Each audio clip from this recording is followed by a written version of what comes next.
그래서 이제 이번 주 주간 모의고사 해설을 하자면 이제 소프트웨어 공학이고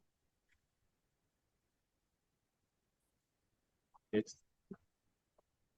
제가 출제한 거는 여기 7번까지가 제가 한 거고 사실 이게 진짜 조금만 공부를 했다고 하면은 그렇게 문제가 어렵지 않아요. 이거 몽키 테스트, 회기 테스트 이거 어디서 보셨어요, 이거?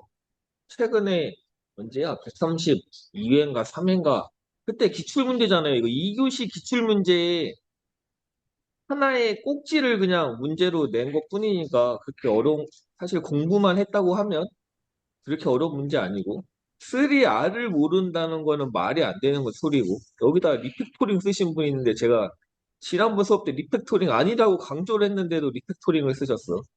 그리고 25010은 이게 그냥 25010이 그 소프트웨어 품질에 관한 국제 표준이지만 이거 물어본 사람은 왜 물어봤겠어요? 이거 바뀐 거 알아 몰라를 물어본 거니까 정의에다가 바뀐 내용을 좀 강조를 해줘서 정의를 써주시면 훨씬 더 좀 보는 사람 입장에서는 아, 이 사람이 뭔가 바뀐 걸 잘 아는구나 라고 이제 느낄 수 있으니까 좀 그런 식으로 써주시고 오픈소스 라이센스의 특징 및 종류 이거는 뭐 그렇게 어려운 내용은 아닌 것 같습니다. 이것도 이게 오픈 소스 라이센스에 A에 B, C를 쓰시오잖아요. 그러니까 1단락에다가 오픈 소스 라이센스에 대한 어떤 개념을 언급해 주시고 오픈 소스 라이센스는 뭐다라고 언급해 주시고 그다음 2단락 가에다가 특징, 나에다가 종류 이렇게 써주시는 게 제일 무난하죠. 3단락은 오픈 소스 나오면 그냥 오픈 소스 거버넌스 정액적 공간 써주시면 되고 그 다음 감리의 의무 조건 및 현장 감리 절차 이것도 뭐예요 이것도 감리에 A에 B, C를 쓰시오잖아요 결국에 그러니까는 1단락에다가 감리란 뭐다 정의 써주시고 리드문에다가 뭐 써줘야겠어요 이런 거 법 조항 나오면 전자정보법 57조 리드문에다 써주시고 그럼 2단락 가는 의무 조건 나는 현장 감리 절차 이렇게 써주시면 되겠죠. 그 다음 노코드는 뭐 너무 쉬우니까 노코드는 130회 기출이니까 기출 공부를 조금 마셨어도 당연히 쓰실 거 노코드나 사실 로우코드나 뭐 말만 말장난일 뿐 사실 기술 요소는 다 똑같죠. 근데 저도 생각을 못 했는데 이게 3단락에다가 그 AI 전문가님이 그 생성형 인공지능을 이용해서 노코드를 만들 수 있다 이렇게 써놨어. 이게 진짜인지 아닌지 모르겠는데 이걸 보는 순간 그럴싸해가지고 점수를 많이 드렸습니다. 근데 당연히 그럴싸하지 않나? 생성형 AI를 이용하면은 당연히 잘 될 것 같은데 노코드가? 하고 어디서도 어느 해설집에서도 보지 못한 내용이 들어있길래 어, 훌륭하다 생각하고 점수를 잘 드렸습니다. 그리고 이거를 이렇게 두 개 물어보면 그냥 1달러 61508 2달러 26262 그냥 이렇게 써주세요. 그리고 이거를 하나 나누지 마시고 우리 두 개 물어보면 이렇게 쓰는 거 있잖아요. 개념도 기술 요소. 그런데 한번 생각을 해보세요. 이게 61508과 26262가 개념도가 과연 중요할까 이게? 이런 거는 물론 우리가 기본적으로 이렇게 쓰지만 이건 딱 봤을 때 61508 하면은 그 다섯 가지였나? 그 뭐 구성 요소 있잖아요. 파트 1, 2, 3, 4, 5. 그거랑 2626이 하면은 그 프레임워크에 들어가는 9가지인가 11가지 뭐 이렇게 그리는 거 있잖아요. 그거를 써주는 게 가장 베스트일 거 아니에요. 그러니까 이런 거에서는 여기를 개념도를 빼고 그거에 대해서 여기를 많이 써주시는 게 고득점의 포인트다. 이렇게 생각하시면 되고 그리고 또 실과 3단락에는 실이랑 아시를 써주는 게 제일 좋겠죠. 61508의 핵심은 실이고 26162의 핵심은 아실이니까 3단락은 그거 써주시는 게 제일 좋을 것 같습니다. 그리고 네, 해서 끝났나? 요 이거 비교를 하라고 하는 거랑 각, 각각 쓰시오 있어. 각각 쓰시오. 이거를 좀 잘 보고 쓰세요. 비교인데, 아니. 요렇게 비교가 아닌데 비교를 하시는 분이 있고, 비교인데 각각 쓰시는 분이 있고, 이런 거 좀 주의해 주시고.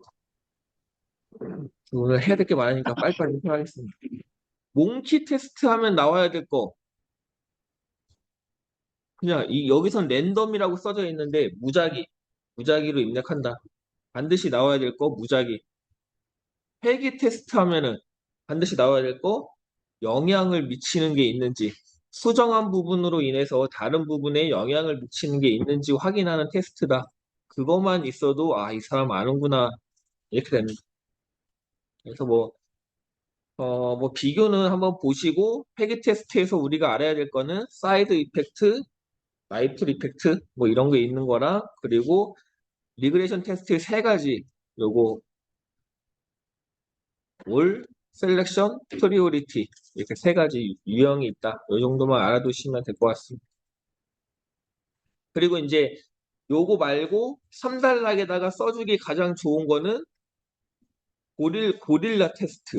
왜냐? 고릴라 테스트가 시험에 나왔죠? 네? 고릴라 안 나왔나? 나왔죠.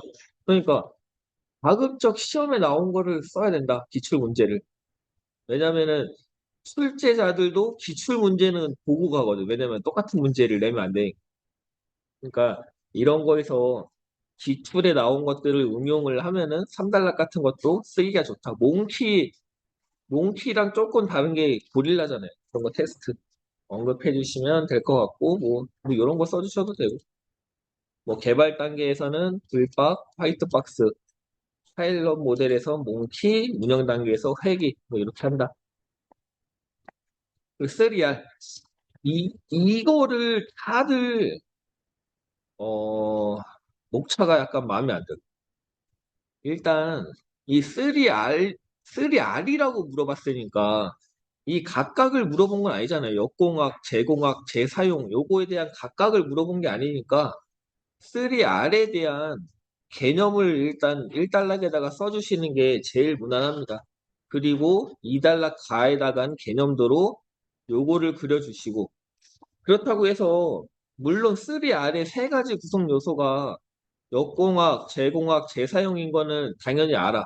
하지만 여기다가 가운데다가 그거 세 개만 딸랑 써놓으면은 뭐 물론 틀리다고 할 수는 없어. 하지만 이 세 개를 모르는 사람, 시험 보러 온 사람 중에 이 세 개를 모르는 사람이 과연 있을까? 아, 모르는 사람은 없잖아요. 다 알잖아요. 그러니까 웬만하면 역공학, 제공학, 재사용 여기다가 쓰고 이 각각에 대해서 뭐 절차를 쓰거나 이걸 하기 위한 기술 요소를 좀 여기다가 써주시는 게 조금 더 고득점을 받을 수 있다. 아니면은 요 표를 그려가지고 요렇게 해갖고 요 가운데다가 개념도를 그리는 걸 해갖고 역공학의 개념도 그려주고 뭐야 제공학 재사용의 개념도를 그려주고 이렇게 약간 뭔가 차별화를 해야지 이 단어 세 개 가지고 내가 점수를 받겠다 하면은 다 써도 5점밖에 안 줍니다. 그러니까 뭔가 고민을 좀 해주시고 한 단락에다가는 뭐 이거 써도 되고 그냥 저는 요거 그림을 외울 바에는 차라리 리팩토링을 쓸 것 같아요. 차라리 알고 있는 거. 대신에 그러면은 여기 3단락 가기 전에 여기 강글에다가 꼭 연결을 해줘야겠죠. 리팩토링을 쓰는 이유를. 내가 3단락에다가 왜 리팩토링 쓰는 거야 하고 그 강글에다가 꼭 언급을 해주셔야 채점자가 이해를 하니까. 그 다음에 25010. 요거는 아직 바뀐 걸 모르시는 분도 계시던데. 이 사용 품질 삭제, 사용 품질 호생암만이 빠졌다. 이걸 보시면 기존에 25010이었는데 이 사용 품질 효생암만은 25019로 가가지고 25010에선 빠졌다. 그럼 빠졌으면 뭔가 새로 들어온 게 있을 거 아니에요. 새로 들어온 거는 요 뭐야 상호작용 능력, 안정성, 유연성, 유연성 왜 없지? 유연성 이런 것들이 생겼다 새로 이렇게 보시면 되고 그래서 요 바뀐 거 부음 바뀐 거대로 암기를 다시 하셔야 된다. 올해 못 붙으면 내년에 또 바뀔 수도 있다. 그리고 스칼에는 이렇게 써도 되지만 항상 표로 쓰면 시간이 오래 걸려. 그러니까 그림으로 그리는 게 제일 무난하죠. 이렇게 해서 요모 관측형 0, 1, 2, 3, 4 이렇게 그림 그려주는 게 시간도 아끼고 보는 사람도 아는구나 금방 알 수 있겠다. 스칼 25010 나오면 스칼레가 제일 무난한 것 같아요. 다른 거 쓰지 마시고. 난 이제 오픈 소스. 이게 해설집은 이렇게 되어 있지만 요렇게 답을 1교시형으로 썼다가는 이제 답이 없죠. 요렇게 쓰는 게 우리는 답을 쓸 땐 1달러 오픈 소스의 개념 2달러 바를 요만큼을 이제 표로 쓰고 대신에 이 앞에다가 구분자를 뭔가라도 지어야겠죠. 그냥 소설 써갖고 잘만 뭔가 구분자 지어주고 그래서 여기서 꼭 들어가야 될 거는 뭐 이런 자유배포, 소스코드 공개, 차별금지 뭐 이런 내용들은 꼭 들어가야 되는 거고 그리고 오픈소스 라이선스의 종류로는 요거 허용, 허용과 그러니까 카피 레프트와 카피 라이트, 허용 쪽, 비허용 쪽, 강한, 약한 것들에 대해서 구분을 해서 써주시면 되겠습니다. 그래서 3단표를 쓸 때, 종류에다가 쓸 때, 어떤 분들은 이렇게 3단표 여기 이렇게 해갖고, 여기다가 약한, 뭐 강한, 허용, 이렇게 쓰는데, 여기다가 약한, 강한, 허용을 쓰는 게 맞아요? 여기다가 약한, 강한, 허용을 쓰고, 그 각각에 대한 어떤 종류, 뭐 BSD다, 아파치다, GPL이다, 여기에다가 그 키워드를 써야지. 이거는 키워드가 아닙니다. 이건 분류일 뿐이고, BSD, 아파치, GPL 뭐 이런 것들이 키워드니까 여기다가 그걸 써줘야 된다. 가운데다가. 그리고 오픈소스 라이센스가 나오면 그냥 오픈소스 거버넌스 쓰시고 근데 이런 거는 하나 알아두시면 좋습니다. 5230. 이 오픈 체인을 준수하기 위한 어떤 이 소프트웨어 공급망 내에서 신뢰할 수 있는 오픈소스 컴플라이언스에 대한 국제 표준이다. 뭐이 정도 그냥 하나 알아두고 있으면 뭐 강글이나 이런 거에 쓰기 좋아가지고 그다음 감리. 근데 이게 떤 분이 5개월 감리 조건에 뭐 5개월 이런 거 쓰셨던데 그 5개월 맞아요? 맞는 건가? 예? 서브노트 있다고? 그래요? 아무튼 그냥 일단 5억 원.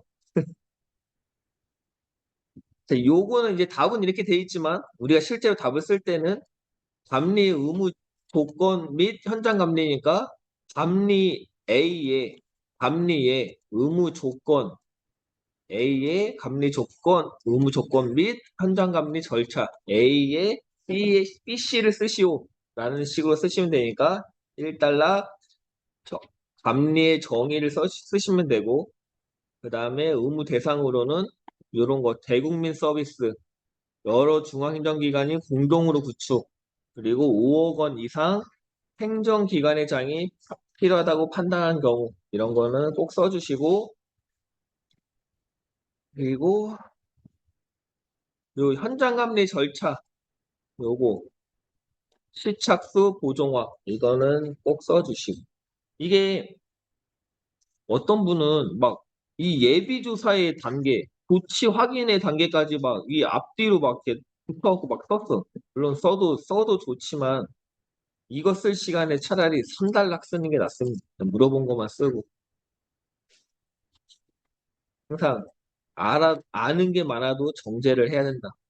그래서 현장감리 절차는 요거만 현장감리 절차다.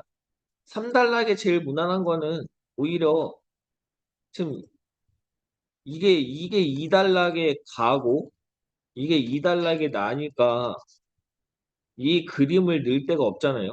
차라리 3단락에다가 요 그림 넣으면은 딱 좋을 것 같아요. 예비조사에서 그러니까 감리의 전체적인 절차는 이렇게 가고 각각 단계의 제일 중요한 산출물은 이렇게 된다.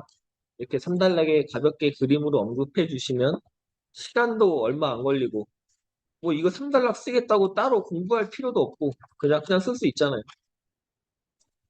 그다음 노코드. 노코드 하면 그냥 어떤 개발자가 아닌 사람도 어떤 드래그 앤 드롭이라던가 UI 같은 것들을 이용을 해갖고 개발할 수 있는 기법이다.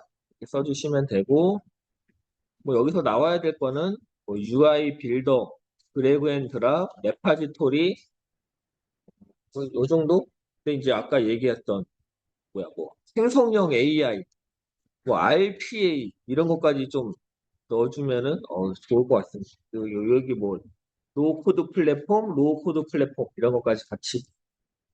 그래서 이게 막 노코드에 대해 쓰시오라고 했는데 이단락에다가 막 장점, 단점 막 이렇게 쓰시는 분이 있는데 우리는 기술사 시험입니다. 기술사.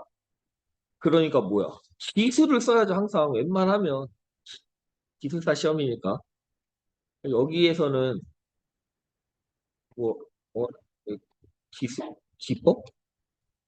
그래서 여기 레파지토리, 드래그 앤 드랍, UI 빌더, 플랫폼, 생성형 AI, RPA, IDE 요 정도 기술 요소 써주시면 될 것 같고 노코드 하면은 항상 그냥 3단락에다 그거 써주세요. 노코드는 전문가가 아닌 사람이 개발을 하다 보니까 확장성이 떨어진다. 이런 얘기 꼭 써주시고 61508과 ISO 26262 이게 제가 항상 얘기하지만 이런 문제 나왔다고 해서 자, 61508은 B 그룹 안전이고 26262는 그냥 어떤 개별이잖아요. 그러니까는 61508은 요 그룹 안전 표준이고 26262는 제품 안전. 그러니까 이게 좀 더 상위란 말이에요. 61508이. 그래서 이런 것들을 내가 잘 알고 있어갖고 막 답을 쓰기 전부터 1단락에 61508과 26262의 막 관계를 막 그림 그리고 막 설명하고 막 6줄 이렇게 써, 1단락에. 그러면은 막상 출제자가 물어본 거를 쓸 공간도 없고 시간도 없기 때문에 그렇게 하지 마시고 일단 1단락에 써, 이거를. 그리고 2단락에 써. 그랬는데 시간이 8분밖에 안 돼. 시간이 남어. 그러면 3단락에다가 관계 써도 됩니다, 그때. 괜히 물어보지도 않은 거 먼저 쓰다가 시간 낭비하지 마시고 일단은 물어본 거 먼저 쓰고 그래도 시간 남으면 3단락에다가 관계를 쓴다. 반대로 쓰지 마시고. 61508 하면은 B 그룹 안전이다라고 써주시면 좋고 그리고 뭐 요거 전자 시스템에 대한 거다. 그리고 요 어떻게 배웠었더라? 뭐 일반 아무튼 요거를 써주셔야 되는데 우리 아까도 얘기했지만 우리가 원래 쓰는 요 템플릿 개념도 구성 요소 이게 우리의 템플릿이지만 뭐 난 너가 시키는 대로 쓸 거야 하면서 그냥 뭐 그림 그리고 여기다가 요거 중에 그나마 내가 중요하다고 생각하는 거 세 개만 쓰면 뭐 일단은 뭐 나쁘진 않은데 근데 이럴 때는 그래도 응용을 좀 생각해갖고 이건 그림이 굳이 필요 없지 않을까? 이거를 많이 써주는 게 좋지 않을까 하고서 이렇게 해주시면 좋고 그 다음에 26262도 이거는 이제 6150 61508에서 자동차에 관련한 기능 안전 표준인 거고, 요거 12개를 써주는 게 중요하죠. 요 그림보다. 이 그림이 결국에는 이거니까. 그러니까는 그림을 빼고 요거를 써주시면 좋다. 마지막 3단락에다가는 뭐 아시를 쓰거나 실과 아실의 관계를 쓰거나 실과 아실을 뭐 비교하거나 그게 제일 무난할 것 같습니다. 1교시 여기까지 하고, 빨리 냈다. 2교시. 요거는 이제 최근 언제야? 134회 기출이죠, 이거는. 그렇게 어려운 내용은 아니고, 지난번 수업 시간에도 했고, 규모 산정의 개념은 뭐, 다들 알 거라 생각하고, 대상. 이거 대상에 네트워크가 있어요? 이렇게 네트워크 쓴 사람이 많아, 이거 대상에. 네, 왜 네트워크 왜 써, 근데? 아니, 근데 한 명만 썼으면, 뭐, 몰라서 그랬나? 하는데 한 여러 명이 써가지고 내가 잘못 알고 있는 건가?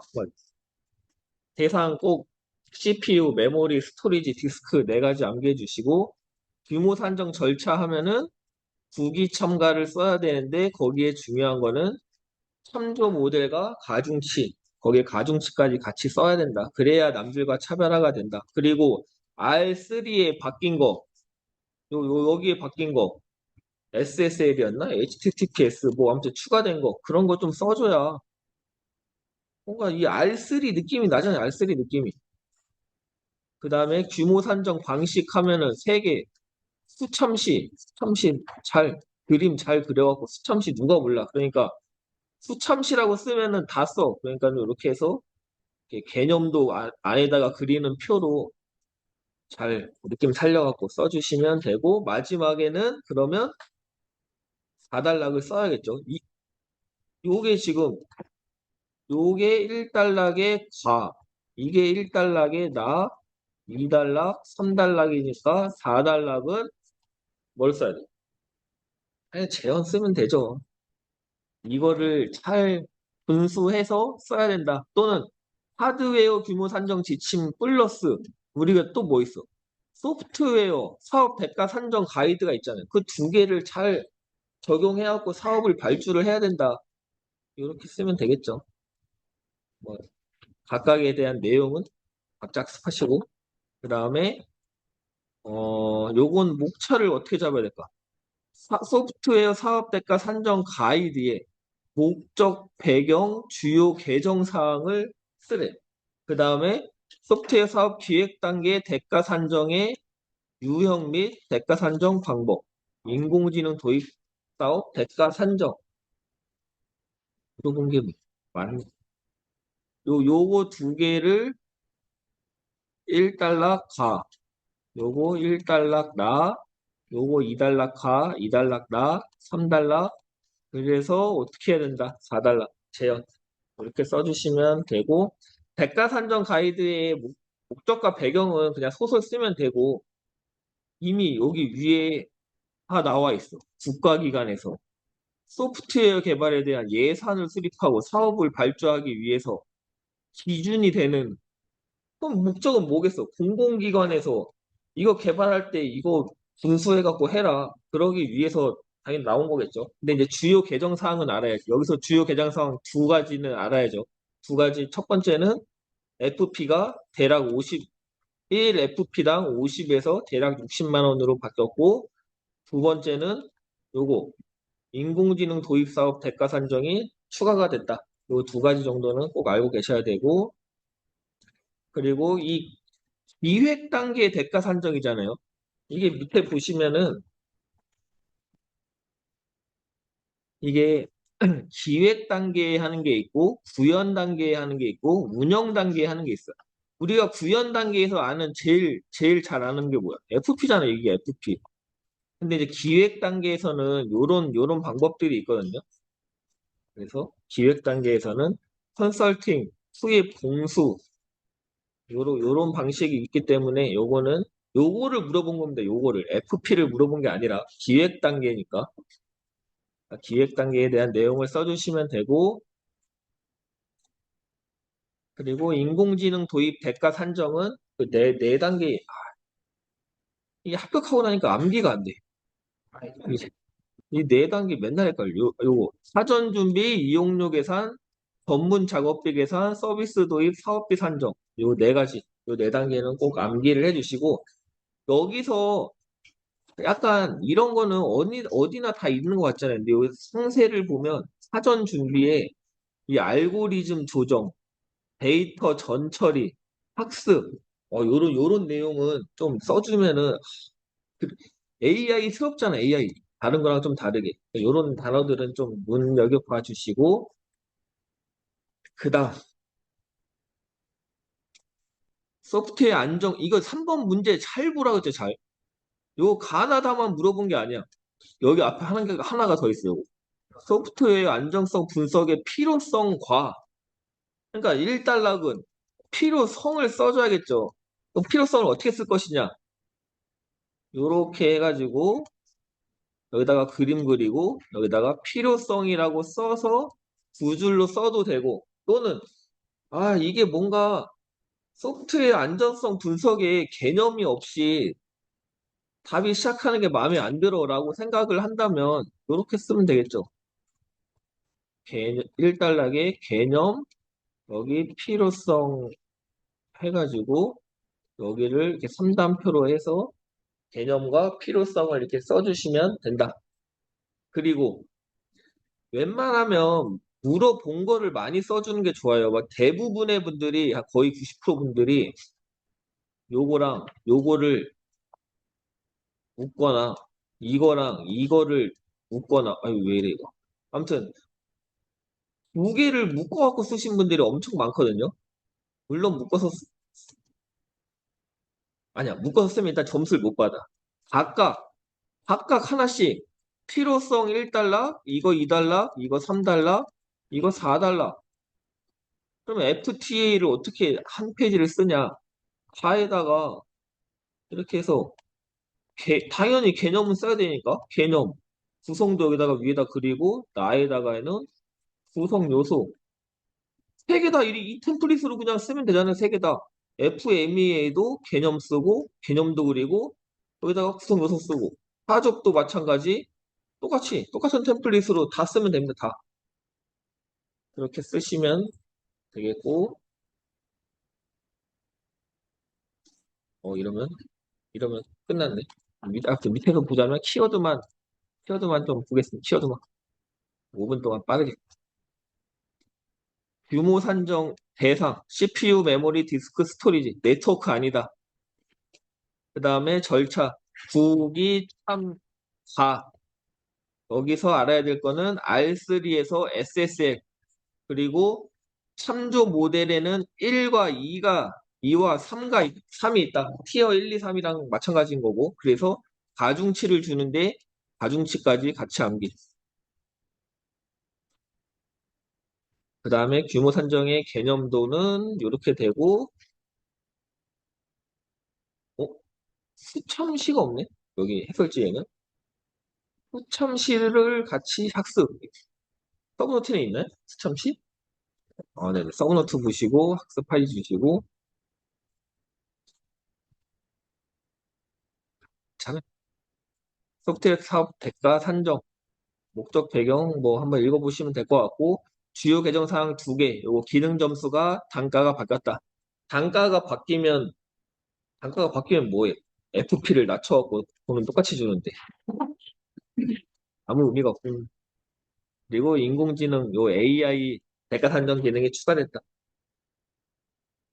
그리고 요거 기획 단계에 하는 거랑 구현 단계에 하는 거랑 운영 단계에 하는 거랑 조금씩 다르다. 기획 단계에서는 컨설팅 업무량 방식과 투입 공수 방식이 있고 구현 단계에서는 FP 방식이 있다. 소프트웨어 안전성 분석의 필요성.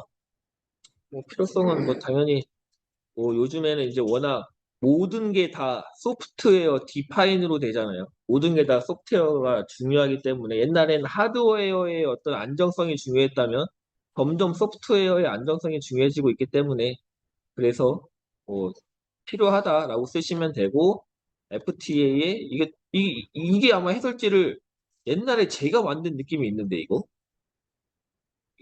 이 해설지의 템플릿만 봐도 제가 만든 느낌이 나지 않나? 개념도 넣고 개념 쓰고 뭐 절차건 뭐 구성 요소 쓰고 마찬가지 FMEA 개념도 개념 절차 하접도 개념도 개념 절차 여기서 중요한 거. FTA 하면 탑다운 방식이고, 요거 뭐야, 요거. 요 모양? 아무튼 요거에 대한 구성 요소 써주시면 좋고, 그 다음에 FMA 하면 항상 요거 RPN이 무조건 나와야죠, RPN. RPN이랑 요 영향도에 따른 우선순위 등급을 결정한다. 요 내용이 나와야 되는 거고, 그리고 하조배서의 중요한 거는 전문가들이 모여가지고 요 공정 변수와 가이드워드의 조합, 요 두 가지를 통해 이탈의 원인을 분석하는 게 하조비다. 그거까지 꼭 암기. 일단 제가 할 거는 여기까지고, 출제를 했고요. 일단 이런 생각이 들더라고요. 일단 일기 내지는 다른 심화반에서 좀 오신 분들은 그래도 기본 토픽은 어느 정도 쓰실 줄 안다. 라는 생각이 들었고요.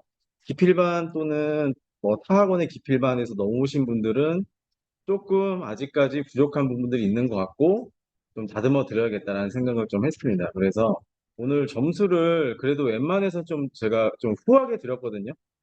그러니까 너무 또 감안하지 마시고 웬만큼 키워드가 그래도 한 반 이상 있다 하시는 분들은 다 6점 그리고 15점 이렇게 드렸으니까 좀 처음에 시작할 때 너무 또 그 좀 복돋아 드려야 되는데 너무 또 깎으면 안 될 것 같아가지고 잘 하시라는 의미에서 조금 후하게 드리긴 했습니다. 그래서 이따가 이제 저 결과 보시면 아실 것 같고요. 예, 화이트 박스하고 이제 블랙 박스인데 일단 그림을 좀 그려주시는 게 좋습니다. 이게 개념도가 없어버리면 답안이 좀 비전문가적으로 보일 수 있어요. 그러니까 내가 키워드를 아무리 많이 알아도 블랙하고 화이트 딱 봐도 아 색깔 블랙이니까 칠해주던가 아니면 화이트는 내부적으로 구조를 뭔가 파악해야 되는 거니까 내부적으로 네모를 좀 더 그려서 안에 if라든지 while이라든지 뭐 loop라든지 이런 것들을 키워드로 안에다 박스에 넣어주시면은 더 뭔가 느낌이 나겠죠. 네. 그래서 이제 키워드를 그냥 바로 찾으려고 노력을 많이 했습니다. 구조, 명세. 일단 이것만 위 상단에 보이면 아, 바로 이 사람은 이거를 아는 아는 사람이구나라고 아실 수가 있을 것 같아요. 그래서 구조 명세 보시고요. 그리고 이제 개발자와 사용자, 요구, 로직 이런 것들이 들어가줘야 되고 나머지 이제 테스트의 기법, 종류, 그리고 구문, 뭐 MCDC 여러 가지 있잖아요. 이런 것들 커버리지. 이 커버리지라는 말이 꼭 나와줘야 된다. 왜냐하면 그러니까 안에 내부적으로 구조를 뜯어가지고 코드를 이제 보겠다는 얘기인데 커버리지가 중요하잖아요. if를 타가지고 왼쪽으로 가냐 오른쪽으로 가느냐 이거를 쭉 내려가면서 쭉 보려고 하면은 이 커버리지가 굉장히 화이트 박스 테스트에서 중요한 얘기입니다. 그렇기 때문에 이런 구결조, 조결 이런 것들이 들어가 줘야 됩니다. 요거. 그리고 블랙박스는 이제 불 동경 의상 해가지고 바로 키워드로 넣어주면 되고요. 이렇게만 써도 6줄 정도가 나와요. 그러니까 이렇게 간단하게 해주시면 될 것 같고 나머지는 그렇게 뭐 특히 뭐 단점 뭐 이런 거보다는 장점 위로 써주시면 되는데 이런 키워드가 노출이 많이 안 되더라. 그래서 그림부터 뭔가 느낌이 다를 수도 이게 두 개가 또 너무 똑같으신 분들이 많아요. 생각보다. 그렇기 때문에 안에 뭐라도 다르게 여기다가 if, 여기다 while, loop 뭐 이런 식으로 해주시면은 아 내부적으로 얘가 코드를 보겠다라는 거고 여기는 가려져 있으니까 색칠해 주시면 좋겠죠. 그레이 박스 텍스트라고 있는데 저는 아예 화이트랑 블랙 박스랑 이렇게 뭐 비교하는 문제나 테스트 관련해서 뭐 관련해서 나오면은 아예 이거를 쓰려고 별도로 정리해 놓은 그런 내용 중에 하나입니다. 그러니까 블랙 박스는 사용자가 사용자대로 테스트하고 화이트 박스는 개발자가 테스트하고 이게 각각 분리되는 게 아니라 사용자가 하다가 뭔가 문제가 생기면 바로 개발자가 고칠 수 있는 거잖아요. 그런 개념이 이제 그레이박스 테스트거든요. 이런 것들도 3단락에 다 적어주시면 좋을 것 같아서 제가 뭐 공부했던 그걸 한번 넣어봤고요. 테스트 드라이브랑 스톱, 요것도 이제 상향식으로 테스트를 해야 될 때, 아니면 하향식으로 해야 될 때, 컴포넌트가 상위에 없는 경우, 컴포넌트가 하위에 없는 경우 따져주면서 개념도를 각각 그려주시는 것이 더 눈에 확 들어오겠죠. 네. 그래서 없는 거는 점선, 네. 점선이 어려우시면 있는 거는 이렇게 두 번 그려주시면 더 뭔가 확실하게 이제 비교가 되겠죠. 네. 그래서 뭐 박스 이렇게 그리는 것보다는 저는 있고 없고를 뭔가 차이를 주기 위해서 이거를 뭐 두 줄로 간다거나 뭔가 차이가 느껴지게끔 어쨌든 간에. 예. 그래서 그런 식으로 도식을 좀 해주시면 좋을 것 같고, 사례를 적어주시면은 이런 건 굉장히 좋습니다. 그러니까 로그인이 없이 밑에 하위 기능 결제나 뭐 재고나 뭐 어떤 그런 것들을 테스트해야 될 때, 보통 시스템에서 로그인을 하고 그 다음에 하위 기능들이 막 있잖아요. 뭐 그런 게 없을 때 테스트해야 되는 경우, 거꾸로는 이제 하위 기능이 없지만 상위를 테스트해야 되는 경우, 예, 이런 식으로 해주시면은 더 좋을 것 같습니다. 결국은 이게 어디에 쓰느냐, 상향식 그리고 하향식 테스트, 이런 식으로 테스트의 기법에서도 하향식으로 통합을 해 나가면서 할 때 스톱이 필요하다. 그리고 상향식으로 통합해 나가는 테스트에 드라이버가 필요하다라고 하면서 이런 문구들 적용 방안, 네, 이렇게 해주시면 좋겠죠. 네, 에자일입니다. 에자일. 에자일은 워낙 뭐 다들 아시는 토픽인데 스프린트, 스크럼 뭐 이런 뭔가 키워드 기반이 많이 없어요. 그래가지고 그런 것들을 찾으려고 노력을 많이 했는데, 물론 장점, 단점 이런 식으로 바로 뭔가 하면 좋겠지만, 여기에다가 저라면 그림을 에자일 많이 있잖아요. 이렇게 돌아가면서 하는 그런 그림들.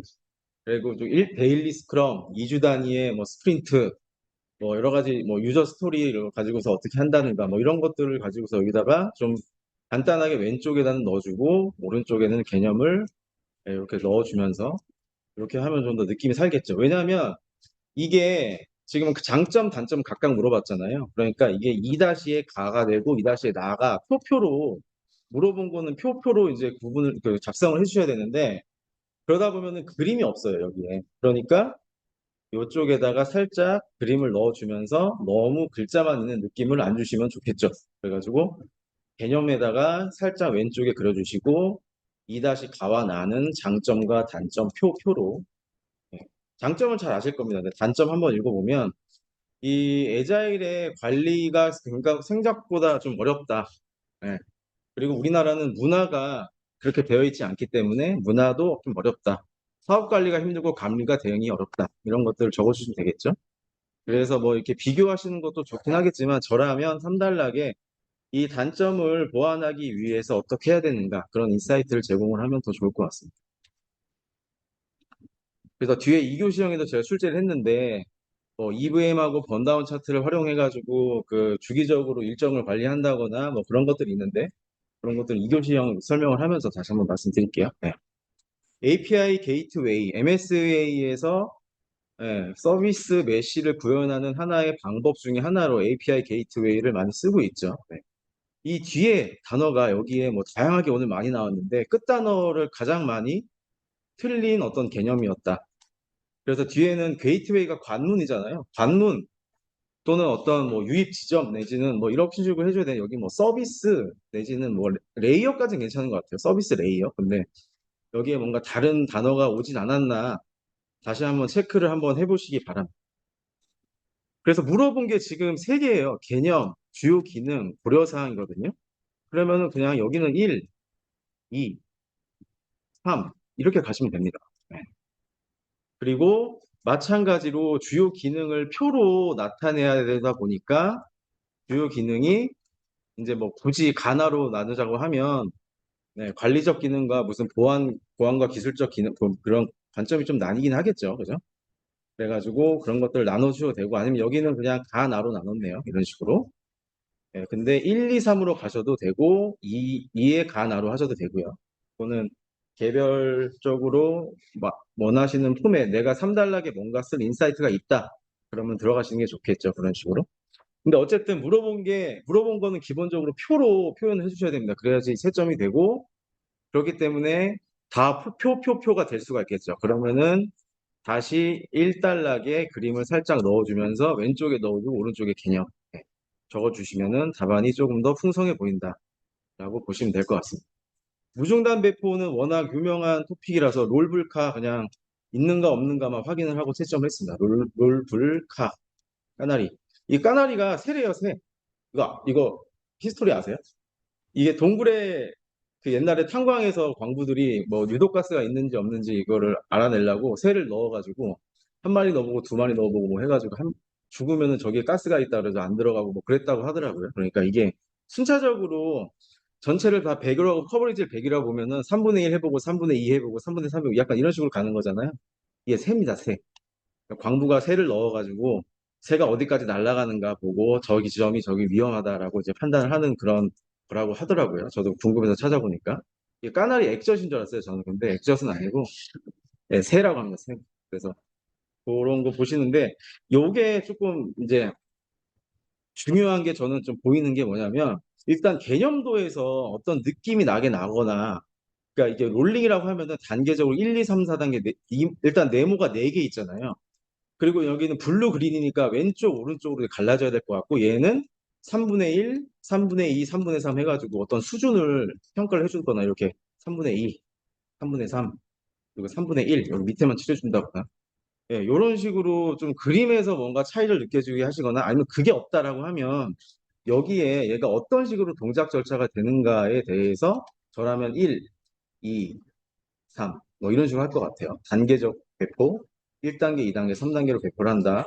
아니면은 왼쪽에 로드 밸런싱을 구성, 1번 로드 밸런서 구성, 그다음에 2번 보다 뭐 올드 왼쪽에 뭐 어떤 그냥 지금 뭐 운영 서버 1, 운영 서버 2라고 한다라고 하면 운영 1 배포, 운영 2 배포 이런 식으로 그리고 나머지는 이렇게 좀 이 절차가 방식이나 절차를 풀어주셔야 아, 이 사람이 제대로 이 토픽에 대해서 알고 있구나 좀 느낌을 주셔야 됩니다. 그래서 첫 번째는 개념도로 구분하는 방법, 아니면 두 번째는 이 절차를 제대로 기입하는 방법, 이 두 가지가 있다라고 보시면 될 것 같습니다.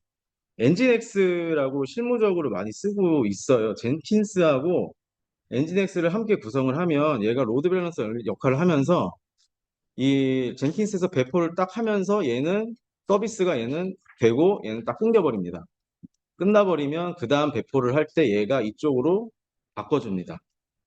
그래서 엔진엑스가 뭐 웹서버로도 많이 쓰긴 하는데 이렇게 리버스 프록시 역할을 하는 어떤 기술이 있거든요. 이런 거를 알고 계시다가 배포가 나왔다. 뭐 배포라고 하면 무조건 뭐 쿠버네티क्스 쓰시기도 하는데 엔진엑스하고 젠킨스하고 결합해가지고 무중단 배포를 실무적으로 하는 방법에 대해서 얘기를 해주면 아, 이 사람은 정말로 해본 사람 같은 느낌이 나겠죠. 이런 것들도 한번 가져가 보시기 바랍니다. 클린 아키텍처는 제가 좀 그 의식적으로 선택을 못 하시게끔 한 약간 좀 그런 토픽이었고 이게 중요한 게 요 엔티티 유즈 케이스 그다음에 여기 프레젠터 웹 UI DB 이런 것들 밖에서부터 안으로부터 들어온다. 이 화살표를 꼭 그려주셔야 되거든요. 지금 여기 개념도 좀 잘못되긴 했는데 의존성이 밖에서 안으로부터 들어옵니다. 그래서 엔티티나 유즈 케이스는 많이 변하지 않는 거거든요. 그러니까 저희가 시스템을 구조적으로 파악하면 UI하고 뭐 앞에 보여주는 뭐 프레젠터 역할들이 있겠고 중간에 이제 유즈 케이스, 비즈니스 로직이죠. 유즈 케이스가 이렇게 있을 것이고 그 다음에 여기 뭐 DB 뭐 이렇게 가잖아요. 그래서 맨 처음에 UI를 통해 가지고 뭘 들어오면 비즈니스 로직을 타고 그다음에 DB 쪽으로 저장이 되잖아요. 그래서 자주 안 변하는 거 이쪽 비즈니스 로직은 어쨌든 분리가 되어야 된다. 의존성이 최대한 없어야지 나머지 UI나 DB가 변하더라도 얘는 변하지 않아야지 우리가 최대한 유지 보수를 하거나 뭐 다른 어떤 작업을 할 때 굉장히 편하잖아요. 어떤 그런 개념이다 보니까 바깥에서부터 안으로 의존성이 들어간다. 이렇게 거꾸로 뭔가 바뀌어 나가면 굉장히 어려워진다는 거예요, 개발이. 그래서 밖에서부터 안으로 의존성이 안으로 들어가고 엔티티 유즈 케이스 어댑터 드라이버 이렇게 그려주시고 화살표 꼭 그려주시고 화살표. 네. 그래서 클린 아키텍처를 하고 나면 종속성과 추상화 원리에 따라 가지고 개발과 관련된 그리고 운영 유지 보수가 관련된 그런 생산성과 효율성이 증가한다. 라고 보시면 될 것 같고 요거 한번 보시면은 좋은 내용들이 많이 있더라고요. 한번 들어가 보시면 좋을 것 같습니다. 이렇게 됐고요. 2교시는 좀 목차가 부족하신 분들이 좀 계셔서 목차부터 좀 잡고 말씀을 드릴게요. 세 개를 물어봤잖아요. 차이점, 일단 차이점은 요거는 비교로 접근하시면 됩니다. 비교. 그래서 가에는 개념 비교, 나에는 상세 비교 하시면 되겠죠. 네. 그래서 이제 개요가 나왔으니까 여기는 당연히 1달러 개요 적어주시면서 소프트웨어 아키텍처가 왜 필요한가 그려주면서 이런 식으로.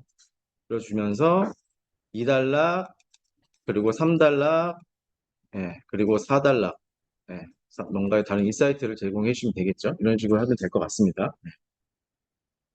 그래서 아키텍처가 이런 식으로 필요하다, 평가도 해야 된다라는 거를 그림으로 표현을 해주셨고, 그리고 아키텍처와 디자인 패턴을 이제 차이점인데 여기 이제 비교죠. 개념 비교가 바로 들어갔죠. 개념 비교 하시면서 어쨌든 간에 소프트웨어에 구성하는 요소 및 관계를 설계 단계에서 예, 하는 거고, 디자인 패턴은 설계 이후에 개발 단계에서 어떤 문제에 관련된 해결을 반복적으로 발생하는 문제를 해결하기 위한 해결책이다. 예, 그런 것들 키워드를 적어주시면 될 것 같고요. 설계 단계, 상세 설계 내지는 개발 단계라고 적어주시는 것이 더 명확하게 보일 것 같습니다. 그래서 개발자, 여기는 아키텍트 내지는 맨 처음에 뭐 사용 뭐죠? PM 아니면 PL, 뭐 PO 프로덕트 오너 관점에서 녹으면 될 것 같고요. 뭐 특징 유형 이렇게 있는데 요거는 당연히 적어주셔야 되고, 아키텍처라고 하면 뭐 AA, TA, DA 뭐 많잖아요. 그거 다 적어주세요. 어플리케이션 아키텍처, 그다음에 뭐 데이터 아키텍처, 테크니컬 아키텍처 해가지고 여기에다가 유형도 적어주시면 되고, 유형이 나오니까 여기는 디자인 패턴의 유형은 생구행이잖아요. 생구행 적어주시면 되고, 이렇게 넘어가시면 될 것 같고, 요거는 워낙 유명한 토픽이어서 네, 그대로 적어주시면 되고, 채점의 포인트가 여기입니다. 여기. 그래서 요거를 이렇게 이쪽에다 각각 적어주신 분들이 계시는데, 그거보다는 모델을 여기다 적어주시고 시나리오 기반, 혼합 기반, 예, 이렇게 가져가시는 게 좋습니다. 그래서 채점의 포인트는 어디다? 2열이다. 2열. 예.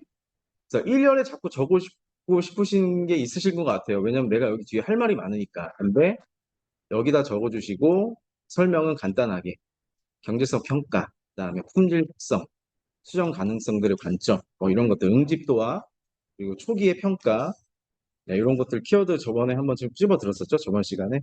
네, 또 그대로 적어주시면 될 것 같습니다. 네, 사달락도 한번 읽어보시고요.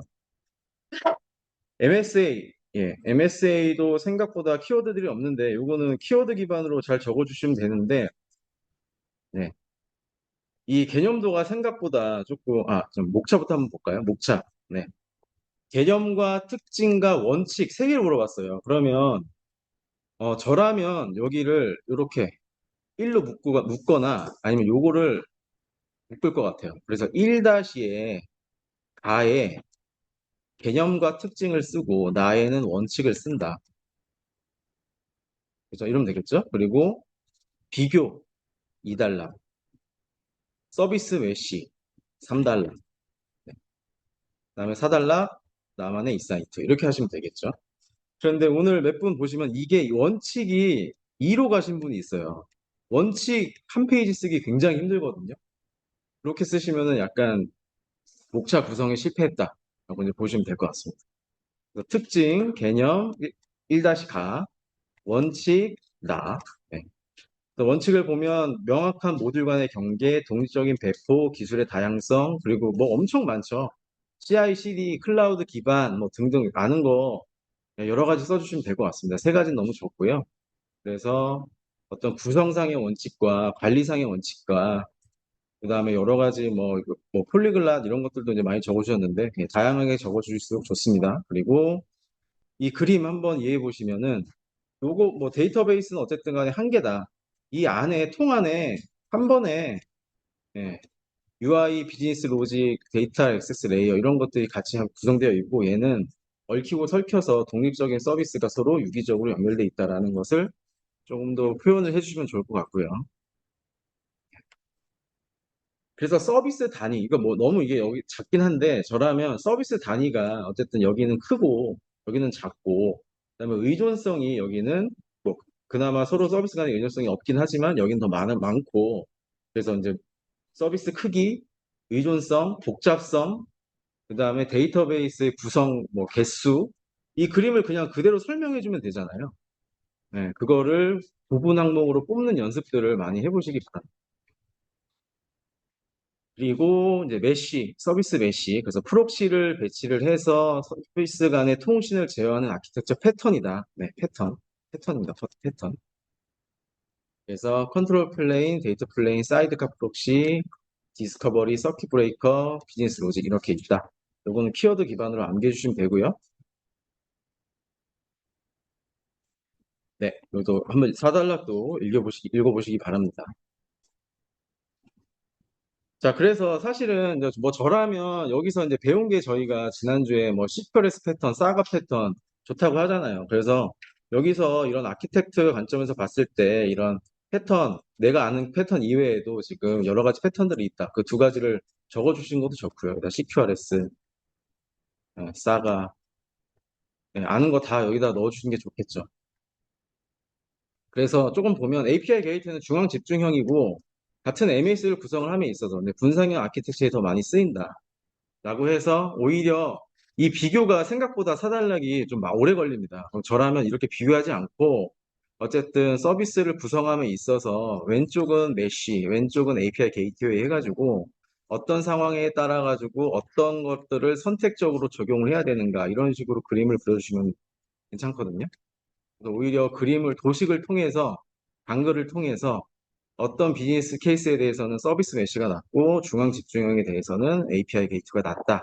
이렇게 써주시면은 이거는 최소 제가 봤을 때는 이거 5분짜리거든요. 그런데 이렇게 그리면은 2분 내에 컷할 수 있습니다. 이렇게 해보시는 것도 좋을 것 같습니다.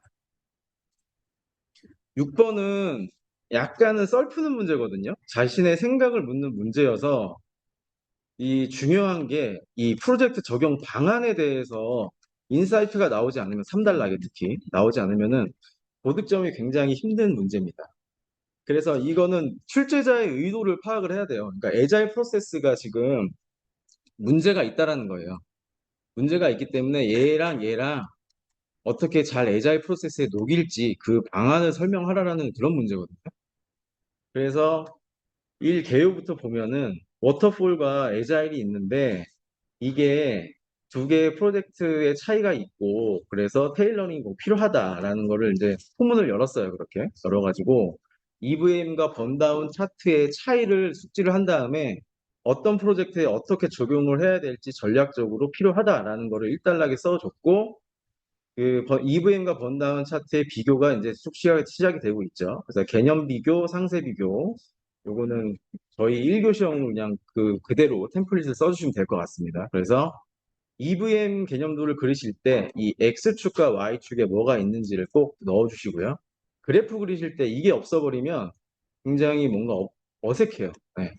그렇기 때문에 X축과 Y축에 뭐 어떤 값들이 들어가는지 정확히 써주시는 게 좋고 EVM은 언드 밸류잖아요. 그래서 획득 가치 기반이다. 획득 가치만 어디다 적어주시면 돼요.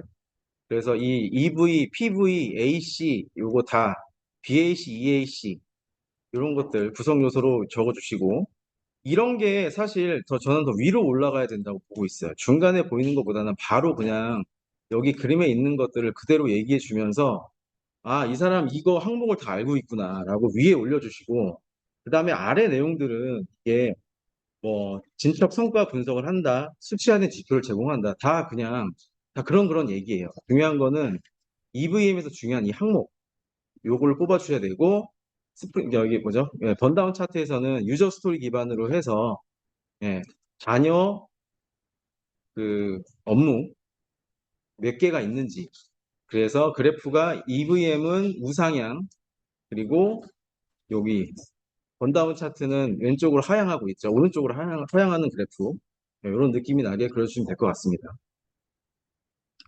자, 그래서 EVM 같은 경우에는 장점이 이게 지금 예측할 수 있잖아요. 미래의 어떤 코스트를 예측할 수가 있습니다. 이게 지금 액추얼 코스트고 이게 앞으로 가면서 어떻게 지금 여기에 얼만큼이 더 이제 초과가 될지 이걸 알 수가 있는 거고 프로젝트의 어떤 장기적 관점에서 평가가 가능하다. 이 번다우 차트는 어쨌든 간에 이 데이가 보시면 1, 2, 3, 4, 이 데일리 단위로 굉장히 쪼개지고 있습니다, 이게.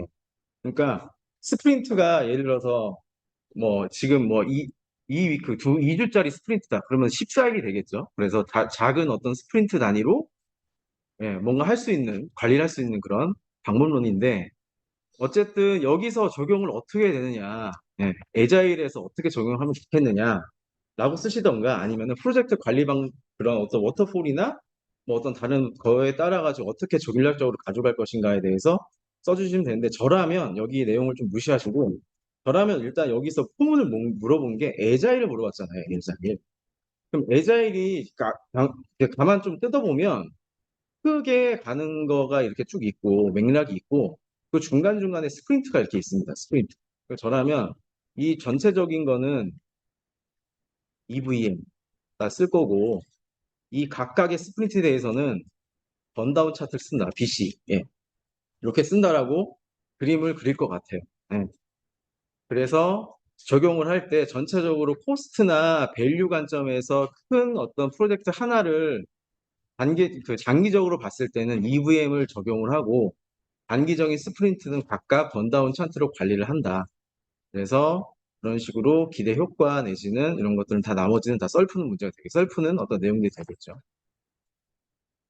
그래서 이 문제는 좀 어려운 문제라고 좀 보여집니다. 그래서 답안을 오늘 좀 보면은 몇몇 분들은 그냥 이 프로젝트 적용 방안 해가지고 그냥 일반적인 방안 있잖아요. 그걸 적으셨는데 이 문제는 제가 봤을 땐 이 사람의 출제 의도는 에자일 프로세스가 도입이 많이 되니까 테일러링을 해야 되는데 이거 방법 없는데 그냥 너 생각 좀 얘기해 볼래요? 이 문제입니다. 이 문제.